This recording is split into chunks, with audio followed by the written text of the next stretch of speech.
Hi folks, welcome to Ayisha's Aasha. எல்லாரும் எப்படி இருக்கீங்க? நான் ரொம்ப நல்லா இருக்கேன்.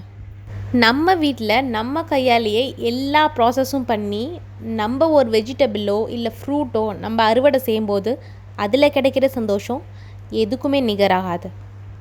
அந்த மாதிரி தான் நான் இன்றைக்கி உங்கள் கையாலேயே எந்த செலவில்லாமல் வாங்குகிற தக்காளி வச்சு எப்படி நீங்கள் தக்காளியை உற்பத்தி செய்து அறுவடை செய்யலான்றதை சொல்லித்தரப்போகிறேன். வாங்க வீடியோக்குள்ளே போகலாம். நீங்கள் இப்போ பார்த்துட்ருக்க இந்த தக்காளி எல்லாமே நான் ஒன் டைம் பால்கனி கார்டன்லேருந்து எடுத்தது. நீங்களும் இந்த மாதிரி தக்காளி செடி வளர்க்கலாம். வாங்க எப்படின்றத பார்ப்போம்.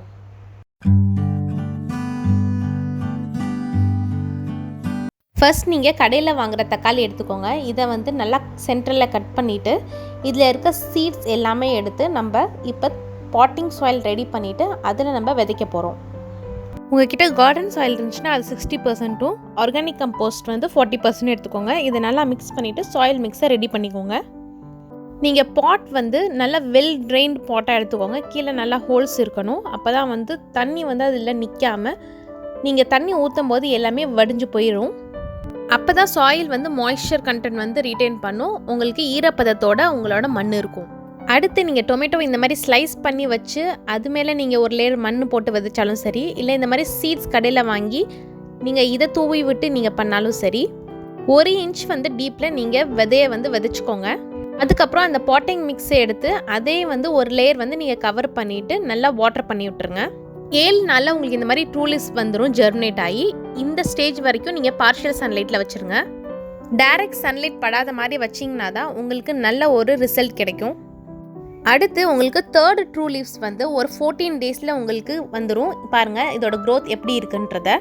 என்னோடய கிச்சனில் நான் கட் பண்ண டொமேட்டோஸாக அப்படியே அந்த ரிமைனிங்ஸ் இருக்கும் இல்லையா, அந்த சீடை தூவி விட்டதுனால அது பக்கத்தில் கொச்சாமச்சான்னு வளர்ந்துருக்கு.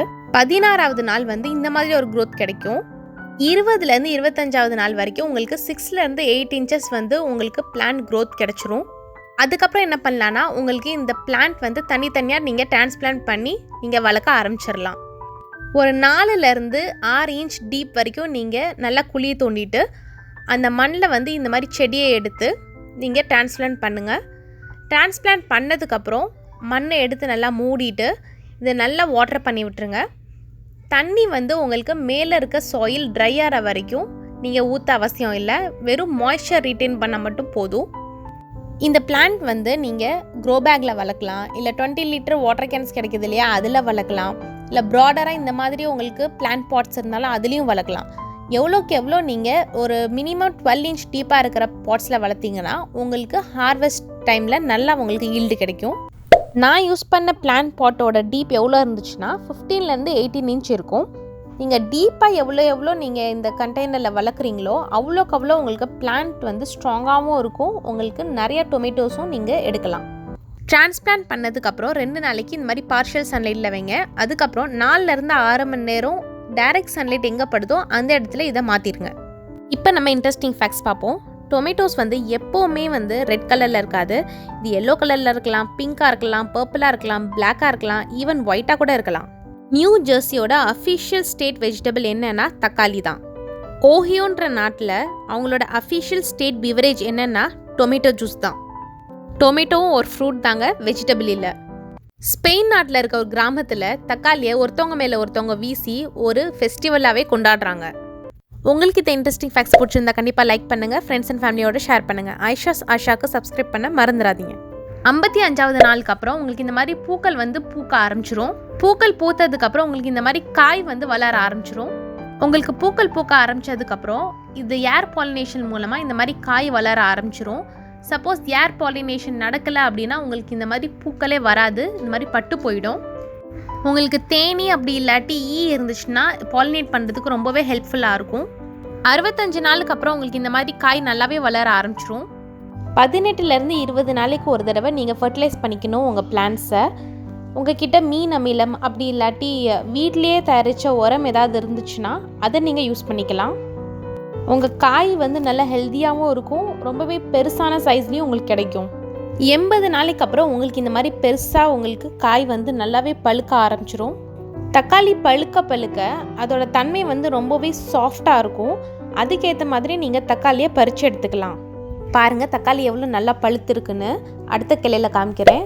ஒரு காய் வந்து நல்லாவே பழுக்க ஆரம்பிச்சிருச்சு, இன்னொன்று காயாக தான் இருக்குது.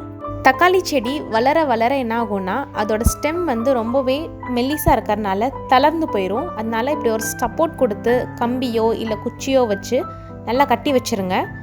அப்போ தான் வந்து உங்களுக்கு ஒரு சப்போர்ட்டாகவும் இருக்கும், அந்த செடி வந்து கீழே விழுகாமலும் இருக்கும். நீங்கள் இந்தியாவில் இருந்தீங்கன்னா எந்தெந்த மாதத்தில் நீங்கள் சீட்லிங் ஸ்டார்ட் பண்ணால் எந்தெந்த சீசனுக்கு கரெக்டாக இருக்குன்றதை நான் சொல்கிறேன், கவனமாக கேளுங்க. ஆட்டம் அப்படி இல்லாட்டி வின்டர் சீசனில் நீங்கள் ஹார்வெஸ்ட் பண்ணணும்னு நினச்சிங்கன்னா ஜூன் அல்லது ஜூலை மாதத்தில் சீட்லிங் ஸ்டார்ட் பண்ணுங்கள்.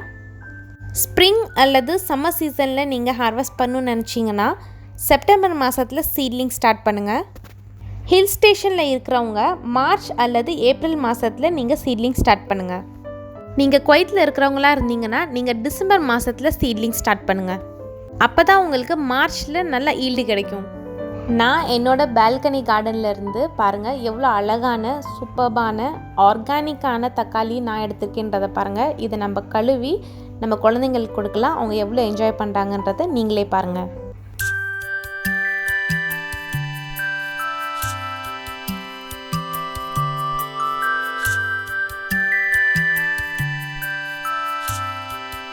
சப்போஸ் உங்கள் பிளான்ட் வந்து பூச்சி கடிச்சிருச்சு, இல்லாட்டி எறும்பு வந்துருச்சு, இல்லாட்டி ஃபங்கல் இன்ஃபெக்ஷன் ஏதாவது இன்ஃபெக்ட் ஆகிருக்குன்னா நீங்கள் நீம் ஆயில் வந்து நல்லா ஸ்ப்ரே பண்ணி விடுங்க. அதுதான் நல்ல பெஸ்டிசைட், ஆர்கானிக்கும் கூட.